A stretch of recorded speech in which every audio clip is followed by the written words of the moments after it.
Sebuah penjara dibuat untuk orang-orang yang melakukan tindakan pelanggaran aturan seperti penipuan, kriminal, dan beberapa kejahatan lainnya. Kondisi penjara dibuat jauh dari nyaman bagi para tahanan. Bahkan ada penjara khusus di ruang bawah tanah yang sengaja dibangun untuk lokasi penyiksaan. Pemirsa, inilah penjara bawah tanah yang angker di Indonesia.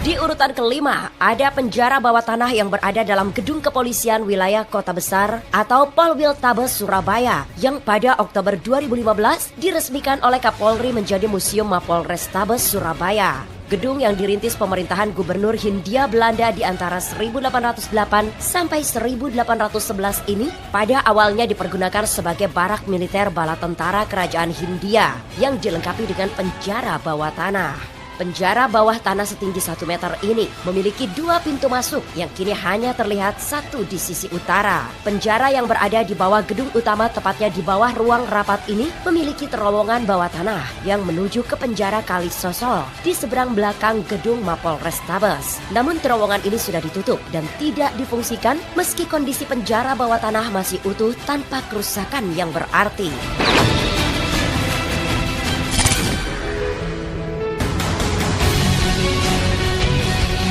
Selanjutnya, ada penjara bawah tanah di Gedung Merdeka Bandung yang pernah menjadi tempat konferensi tingkat tinggi Asia Afrika pada tahun 1955.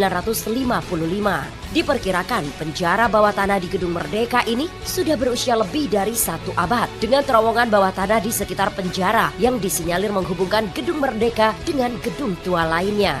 Jika tidak memperhatikan dengan seksama, pintu masuk ke ruang bawah tanah tidak akan terlihat karena kondisinya yang agak gelap. Namun bila diperjelas, maka akan terlihat lorong menurun selebar 1 meter dengan tinggi 2 meter yang menuju ke penjara bawah tanah. Gedung Merdeka ini dirancang pada tahun 1926 oleh Van Galen Last dan Wolf Schumacher yang merupakan guru besar Institut Teknologi Bandung atau ITB. Gedung yang bernuansa Art Deco ini sekarang digunakan sebagai museum yang memajang berbagai benda koleksi dan foto konferensi Asia Afrika yang merupakan cikal bakal gerakan non-blok.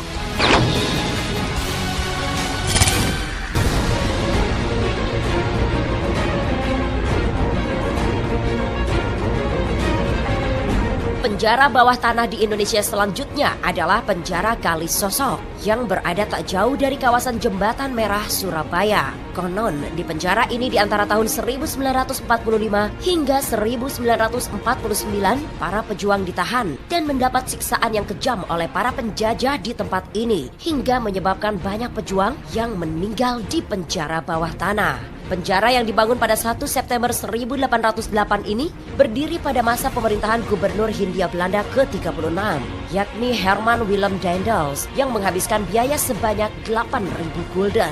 Beberapa tokoh perjuangan bangsa yang pernah ditahan di penjara ini antara lain adalah W.R. Supratman, Kiai Haji Mas Mansur, Hos Cokro Abinoto, dan tokoh-tokoh nasional lainnya. Pada masa pemerintahan Orde Baru, penjara ini menjadi tempat untuk tahanan politik yang terlibat dalam gerakan Partai Komunis Indonesia dan ormas-ormas lainnya. Konon, sebelum mereka dibuang ke Pulau Buru atau Nusa Kambangan, terlebih dahulu ditahan dan disiksa di penjara tua ini.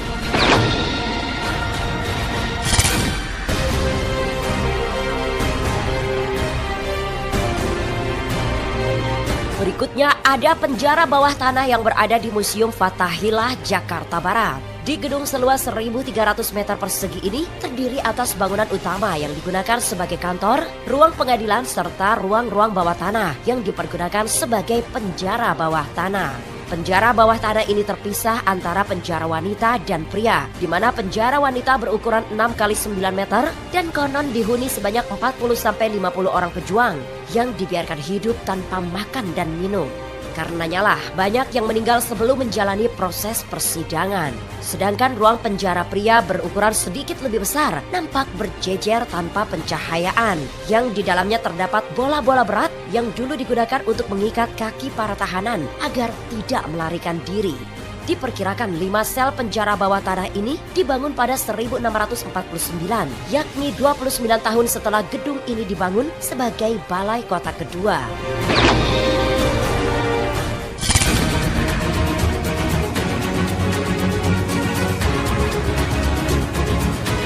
Penjara bawah tanah yang pernah ada di Indonesia yang satu ini terkenal dengan kengerian dan keangkeran cerita mistis yang sudah tersebar kemana-mana. Ialah penjara bawah tanah yang berada di Gedung Lawang Sewu, Semarang, yang terbagi menjadi dua jenis ruang tahanan gelap dan pengap, yaitu penjara berdiri dan penjara jongkok. Penjara berdiri berukuran sekitar 1 kali 1 meter saja, di mana tahanan yang sebanyak 7-8 orang akan berdiri berhimpitan di dalamnya. Ruangan ini digunakan untuk menyiksa tahanan sampai tewas, yang kemudian dilempar ke sungai di belakang Lawang Sewu. Sedangkan di lorong bawah tanah terdapat penjara jongkok berbentuk seperti bak mandi setinggi 50 cm. Konon para tahanan harus jongkok di dalam bak berisi air sebatas leher yang kemudian bak ini ditutup teralis besi. Gedung yang menjadi salah satu ikon kota Semarang ini dulunya adalah kantor NIS yang dibangun pada tahun 1904 dan selesai di tahun 1907. Gedung ini juga menjadi lokasi pertempuran hebat antara Angkatan Muda Kereta Api melawan Kepetai dan Kidobutai Jepang. Lawang Sewu juga merupakan salah satu bangunan kuno atau bersejarah di kota Semarang yang patut dilindungi. Itulah kelima penjara bawah tanah yang pernah ada di Indonesia.